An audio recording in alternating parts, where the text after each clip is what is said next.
You, David L. Johnston, do swear that you will be faithful and bear true allegiance to Her Majesty Queen Elizabeth II. I do. October 1st, 2010. David Johnston becomes Canada's 28th Governor-General.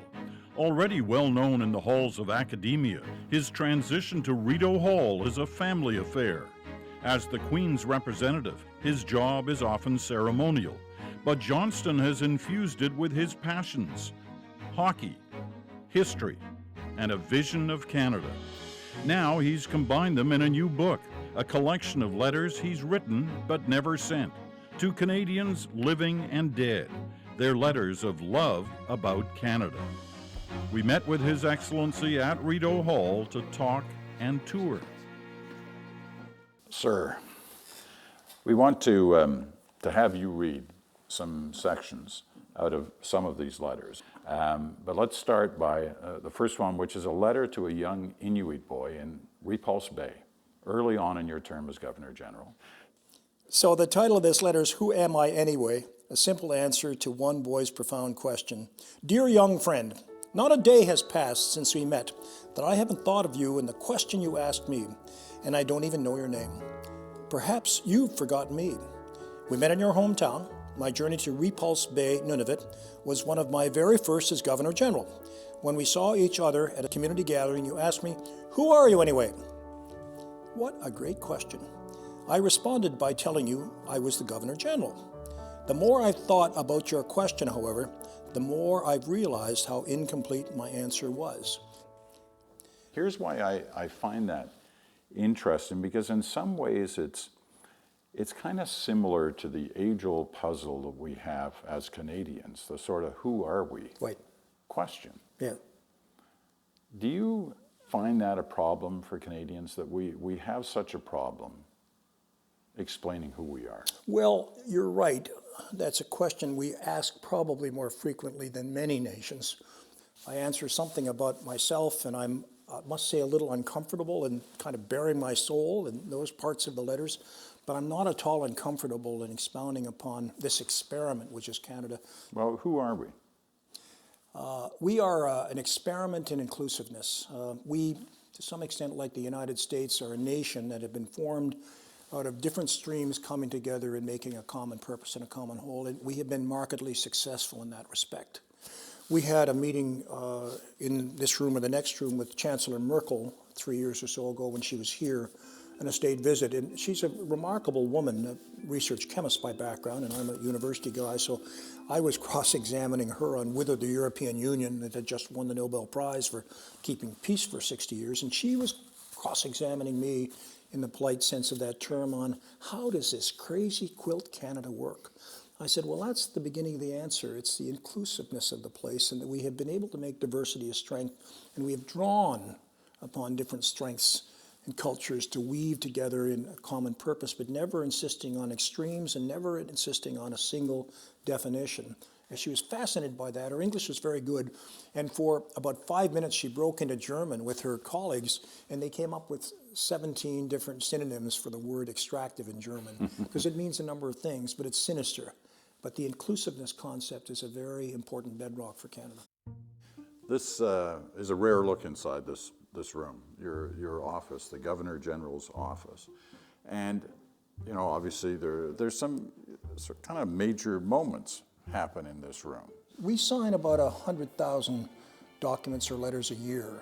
100,000? Now that would have been a record year. That was the year of the Diamond Jubilee when we had 60,000 of those certificates to sign. But you're writing every one of those? Yes, that's right. Now, the Prime Minister and the Governor General meet on a fairly regular basis, but I guess averages out once a month or so. Like to hit that. Mm-hmm. What can you tell us about what happens in there? What you'd expect. We talk about matters of state, usually with a little longer time frame.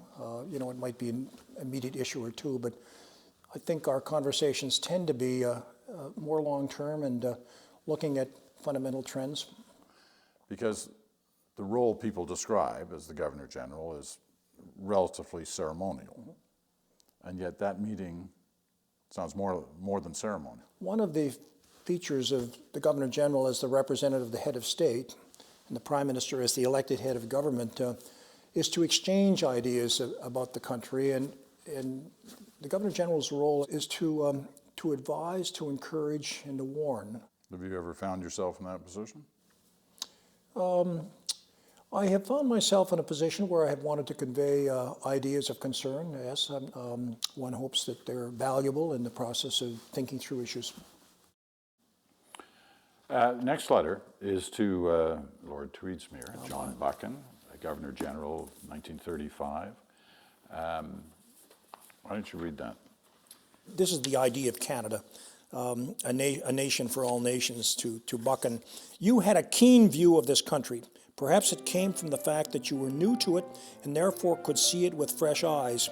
Early in your tenure, you observed that Canadians had a limited vision, that, quote, everybody thinks in compartments, unquote, of region or language or religion or ancestry. You taught us that we don't need to shed any other aspect of our identities to be Canadian. Being Canadian isn't a matter of choosing a single compartment. Canadians become their true selves when they remain open to the world and all the complexity it represents. Have we learned as a country not to be restricted by coming from a single compartment? I think that learning process is continuing to go on. That was 100 years ago, and we're still learning? And I think we will continue to learn that process, but I think we have become more confident and more comfortable in the notion of inclusiveness. I think a bilingual Canada was something that's occurred in my lifetime. A multicultural Canada is something that has occurred in my lifetime in terms of recognizing those as great strengths of the country. You looked worried, though, last fall that we were losing that kind of thinking. During the whole debate around the refugees, the Syrian refugees, during the debate around the niqab, you looked truly worried. You took a fairly activist role in that discussion. But look at the outcome of those two, quote, crises. Look at how Canada has managed the Syrian refugee crisis in an exemplary way, and in particular, how the grassroots communities have responded to that. And look at the debate with respect to the niqab. I think Canada showed its strength that should not sidetrack us from who we really are. But you were worried. Yes, and I continue to worry about any initiatives that would cause us to be small-minded and to lose that sense of A, inclusiveness, B, fairness, C, equality of opportunity, D, being complacent in the situation we have. I think we must work constantly to overcome that and to have the larger view. But I'm very optimistic that that those voices, those ideas are by no means scarce in Canada. I find them abundant. And how good it is, how many good people there are. We have an award called the Caring Canadian Award, about to become the Sovereign's Medal for Volunteerism. We'll give 1,000 of those awards this year. And they're to the unsung heroes in the community, the people who just year after year have been running the Meals on Wheels service or watering the local rink or coaching a team without any expectation that they're going to be celebrated for it. But there's so much of that, and that for me is the very essence of this country. Must be hard just to keep it to 1,000. There's a lot of people like that. We're building. We're building. Challenge us, 10,000, yes. Peter, we are going to the left here into the dining room, and this is where we have what you would describe as smaller state dinner. Should we go in? Sure.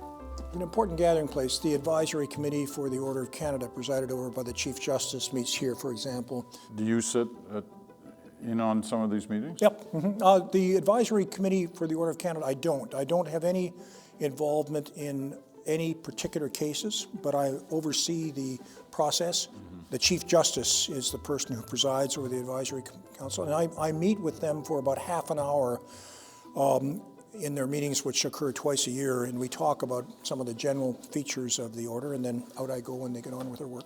But in the ones that you do to participate in, whether it's innovation or science or what have you, I would usually chair it, and I'd sit there in the middle. And you're probably not shy. Probably not. And the only challenge with this room is it's a difficult room to have conversations because it's long and narrow. So I actually ask people to stand up Right. when they speak, not for formality, of course, but so that people at can the hear end can them, hear them. sure. So the last one is about hockey. My, Your great, surprising. great passion. Yes, exactly. And it's called Reclaiming the Game. You send it to a fellow by the name of Ralph Welland, Cooney. Cooney Weiland was my coach in college. He was the first non-Harvard graduate to ever coach a Harvard team. The particular theme that we're into with this letter to Cooney has to do with reclaiming the game and my concern about undue violence in the game.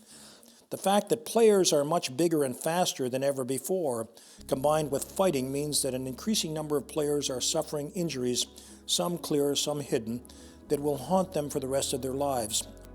Hockey analytics, drawing conclusions about how the game is played and the performance of specific players by gathering and examining huge amounts of data, tells us that the number of fighters and fights in the professional game is dropping and will continue to drop based on the limited utility of these kinds of players.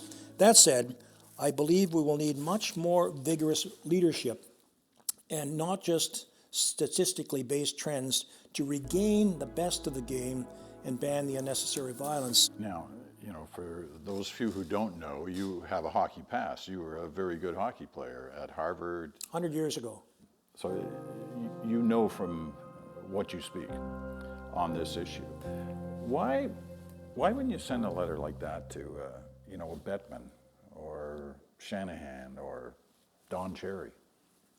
Well, I haven't thought of Don Cherry, but I've had discussions with the commissioner and the other deputy commissioners of the National Hockey League. In fact, we attempted to organize a summit at one point for 2 days in which we brought together medical experts and other people associated with the game, really focusing on the rules. But Why didn't that work? I beg your pardon? Why didn't that work? It was difficult to bring a large group of people together.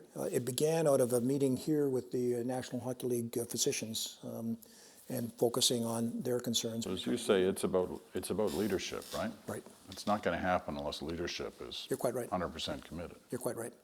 They're the leaders. Yes, and I guess that's a challenge I'd put before them. You know the argument, the counter-argument that they'll offer. There are three that they... Well, the main one they try to offer is that you need enforcement Yeah. to ensure there, in fact, aren't more injuries. Yeah.